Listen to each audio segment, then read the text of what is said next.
भौतिक विज्ञान की क्लास में आप सभी का स्वागत है। आज हम आप सबको गतिमान आवेश तथा चुंबकीय क्षेत्र वाले चैप्टर को पढ़ाएंगे। आज हम आप सबको चुंबक के बारे में भी बताएंगे, मैग्नेटिक फील्ड के बारे में भी बताएंगे, चुंबकीय क्षेत्र के बारे में और इसका कैसे ये काम करता है इसके बारे में भी बताएंगे। आइए देखते हैं। पहले तो महत्वपूर्ण बात यह है कि चुंबक क्या है, चुंबक आया कहाँ से, चुंबक ये शब्द आया कहाँ से। तो आपको बता दें कि इसके बारे में थोड़ा इतिहास बता दें आपको। तो इसका इतिहास क्या है, लगभग 800 वर्ष मतलब ईसा पूर्व की बात है। एक मैग्नेशिया शहर है, शहर का नाम है मैग्नेशिया। मैग्नेशिया, तो ये शहर का नाम है। तो यहाँ पे खनिज की खोज हुई थी। इसमें क्या होता था कि जो लोहे के टुकड़ों को अपनी ओर आकर्षित करता था, इसे हम लोग आमतौर पे, यह पहला प्राकृतिक चुंबक भी है। तो फिर क्या हुआ, ये पहला प्राकृतिक चुंबक है क्योंकि चुंबक जो है वो मैग्नेशिया शहर में पाया जाता था। इसलिए सर्वप्रथम इसका जो पदार्थ का नाम था, उस पदार्थ का नाम रखा गया था मैग्नेटाइट। पदार्थ का नाम रखा गया था मैग्नेटाइट। तो मैग्नेटाइट इस पदार्थ का नाम रखा गया था। बाद में ये पता चला कि लोहे के ऑक्साइड मतलब फेरस ऑक्साइड, ये पता चला कि ये लोहे का एक फेरस ऑक्साइड है। इसका नाम बदल के मैग्नेट रख दिया गया। मतलब इसका नाम, फिर इसका नाम बदल के क्या रख दिया गया, मैग्नेट। तो ये मैग्नेट नाम रख दिया गया। तो आमतौर पे एक चीज आपको और भी बताते चले कि सबसे पहले यदि देखा जाए तो आपको बता दें, सबसे पहले बात किया जाए तो एक भेड़ चराने वाला मैग्नेशिया शहर में एक स्थान है मैग्ना। वहां पे क्या हुआ कि वो भेड़ चराते थे, तो फिर वहां पे उन्होंने देखा कुछ पत्थर जो काले रंग के होते थे, उनमें एक आकर्षण के गुण रहते थे, आकर्षण और प्रतिकर्षण के गुण रहते थे। तो वहां से जो मैग्नेट शब्द है, ये मैग्नेट है, इसका नाम वहीं से निकलना शुरू हुआ। तो ऐसे भी इसका इतिहास पता चलता है कि मैग्नेशिया शहर में ये मैग्नेशिया शहर के नाम पर ही इसका नाम मैग्नेट रखा गया था, क्योंकि ये फेरस ऑक्साइड था। इस पदार्थ का नाम सबसे पहले मैग्नेटाइट रखा गया था। ये फेरस ऑक्साइड है लोहे का, इसलिए इसका नाम बाद में बदल के मैग्नेट रख दिया गया। तो आपको सबसे पहले चुंबकीय क्षेत्र के बारे में बताते हैं। ये मैग्नेट है, आपको सामने दिखाई दे रहा है एक एन और एस करके ऐसे पदार्थ बनाया गया है, वो मैग्नेट है। तो इसमें आपको बता दें कि यदि हम इसमें पूछे कि ये मैग्नेट चुंबकीय क्षेत्र की संकल्पना के बारे में बात करें, चुंबकीय क्षेत्र इसमें क्या है, तो आपको बता दें कि किसी चुंबक के चारों ओर का, ये चुंबक है, इसके चारों ओर का वह क्षेत्र जिसमें चुंबकीय सुई सुई होती है, जिसमें चुंबकीय सुई एक बल आघूर्ण आरोपित करे, जिसके कारण वह घूमकर एक निश्चित दिशा में ठहरती है, वो उसका चुंबकीय क्षेत्र हो जाता है। मतलब कह सकते हैं कि चुंबक के चारों ओर का वह क्षेत्र जिस पर आकर्षण या प्रतिकर्षण के गुण विद्यमान रहते हैं, उसी को हम लोग बोलते हैं चुंबकीय क्षेत्र। तो आपको एक चीज और बता दें कि जब स्वतंत्रता पूर्वक लटकी कोई चुंबकीय सुई होती है, वह दक्षिण ध्रुव से, नॉर्थ मतलब दक्षिण ध्रुव से, साउथ पोल से उत्तरी ध्रुव की ओर खींची गई रेखा के अनुदिश होती है। हम लोग ये कह सकते हैं कि उस बिंदु पर चुंबकीय क्षेत्र की जो दिशा होती है, चुंबकीय ध्रुव से उत्तरी ध्रुव की ओर, दक्षिणी ध्रुव से उत्तरी ध्रुव की ओर होती है। तो आपको बता दें कि पृथ्वी भी एक प्रकार का चुंबक है, क्योंकि वह किसी वस्तु को आकर्षण या प्रतिकर्षण का उसमें भी गुण होता है। आप देखते हैं जब कभी भी कोई वस्तु पृथ्वी की एक परिधि के, पृथ्वी की सीमा पर आ जाता है, मान लीजिए पृथ्वी की ये पूरी परिधि है, पूरी सीमा है, इस पर यदि कोई वस्तु आ जाता है तो पृथ्वी उस वस्तु को अपनी ओर आकर्षित कर देती है। तो पृथ्वी भी एक प्रकार का चुंबक है। पृथ्वी के जो परिसीमन है, पूरा ये जो पूरा क्षेत्र है, यह एक हिसाब से चुंबकीय क्षेत्र की भांति कार्य करता है।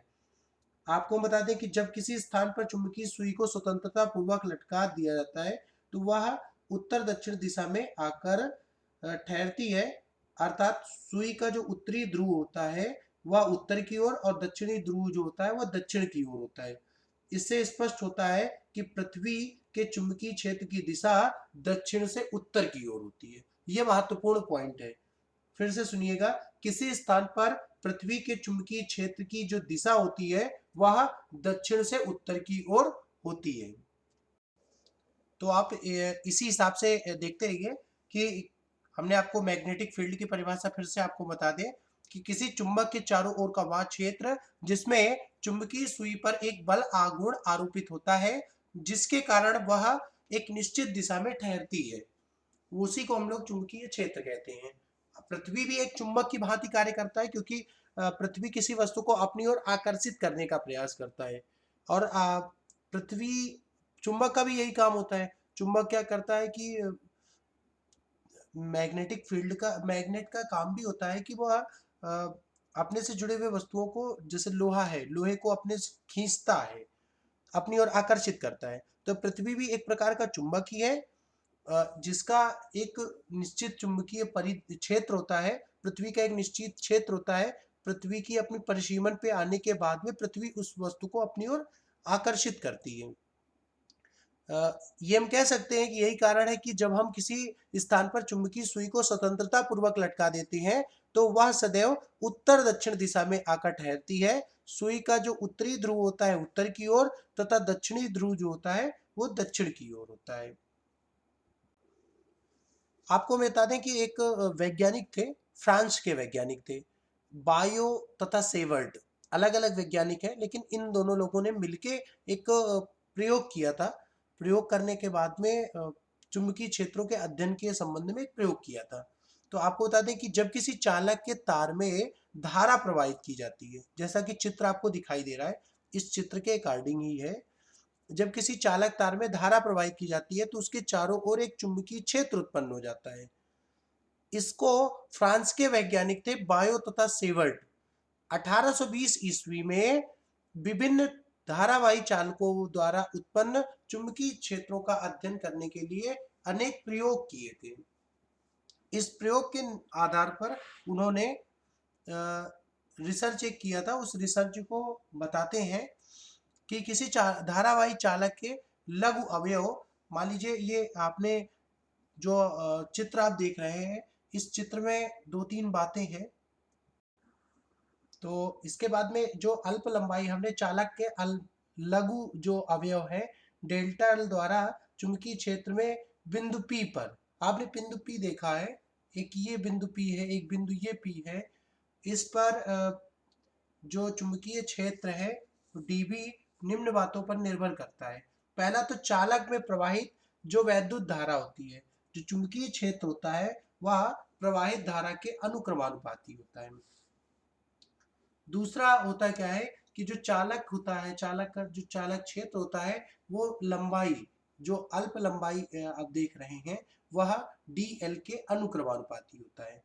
इसके अलावा एक चीज और भी है, वो ये है कि तीसरी बात आ जाती है कि जो ये लंबाई दे रखा है, इस और P के बीच में जो कोण है, ये अल्पांश लंबाई जो देख रहे हैं, इसके बीच में ये जो लंबाई तथा बिंदु P के बीच का जो कोण है, उस पे ये जो एंगल बना है, तो हम ये कह सकते हैं कि यह अवयव की लंबाई तथा अवयव के बिंदु P से मिलाने वाली रेखा के बीच कोण की ज्या, मतलब ज्या को हम लोग साइन बोलते हैं।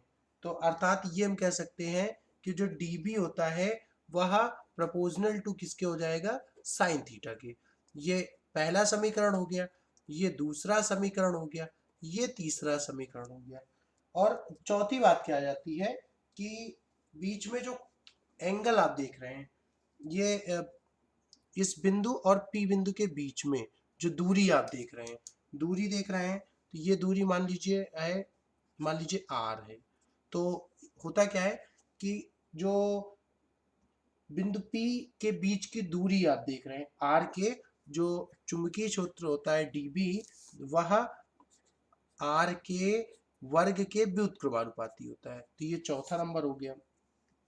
अब समीकरण समीकरण 1 2 3 4 से, समीकरण 1 2 3 व 4 से, इससे क्या दिखाई दे रहा है, इन चारों समीकरण में लेफ्ट हैंड साइड सेम है, तो ये क्या आ जाएगा, d B proportional to I D L sine theta बटे आर स्क्वायर।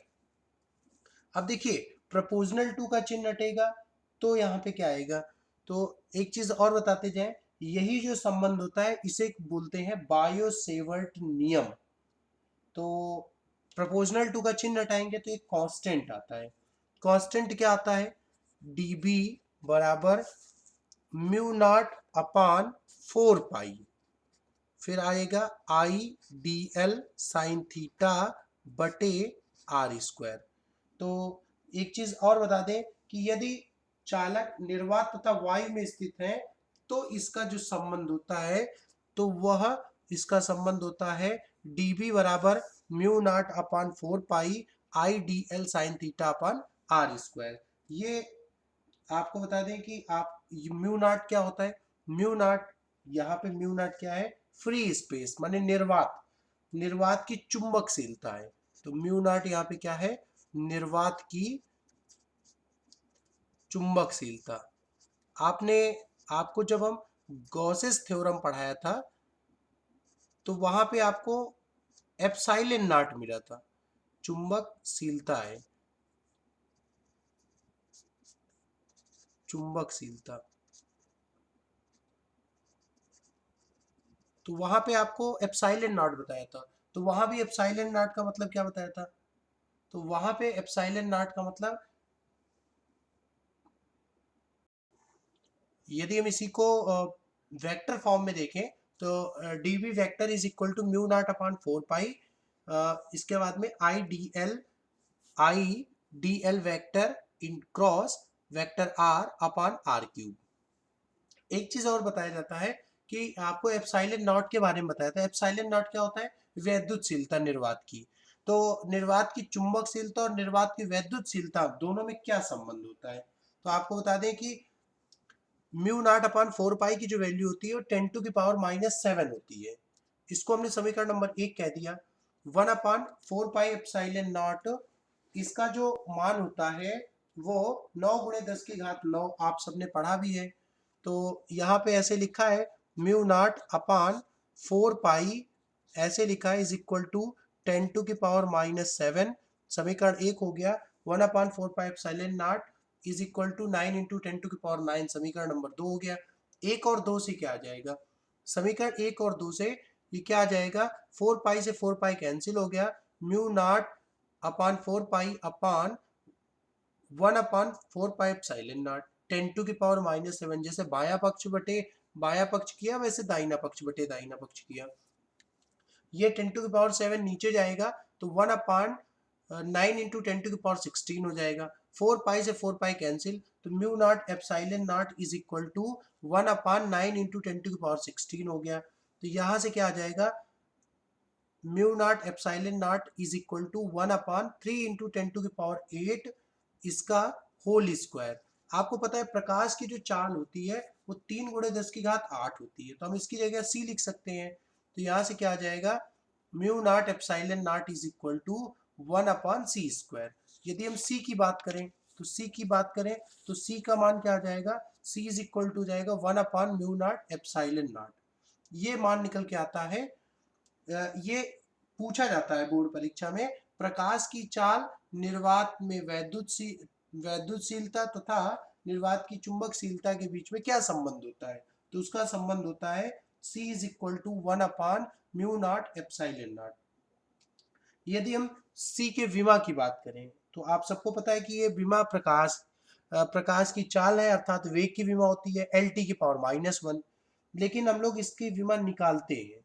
तो देखिए 1/म्यू नॉट की विमा, तो म्यू नॉट की विमा क्या होती है, ML T-2 A-2, ऐसे हो गया।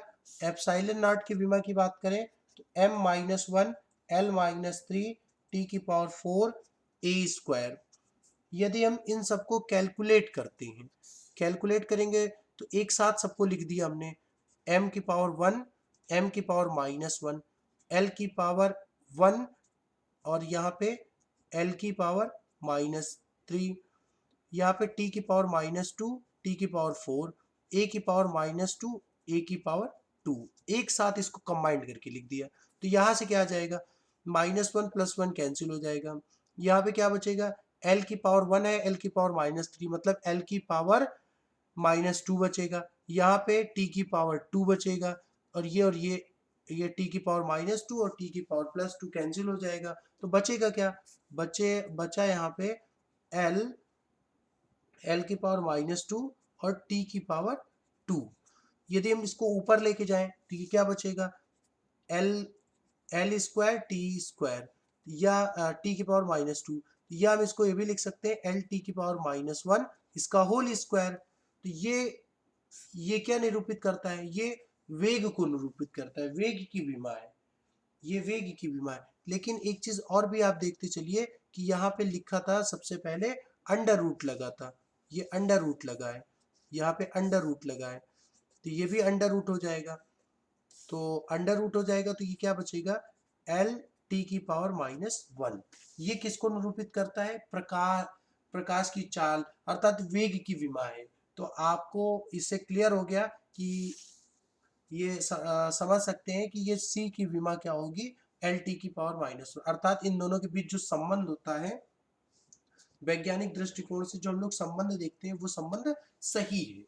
एल टी की पावर -1 बायां पक्ष बराबर बायां पक्ष, दाहिना पक्ष आ गया, इस हिसाब से हम कह सकते हैं कि ये सही है।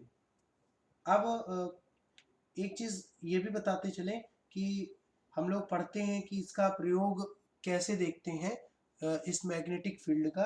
तो मैक्सवेल का दक्षिणावर्ती पेंच का नियम होता है, बाएं हाथ की हथेली का नियम, ऐसे हम लोग इन नियमों को भी, धारावाही चालक के कारण चुंबकीय क्षेत्र के कारण, इसको भी हम लोग पढ़ते चलेंगे। तो इसको भी हम लोग अच्छी तरीके से पढ़ेंगे तो समझ में आता जाएगा। तो आज के लिए ये चैप्टर केवल इतना ही।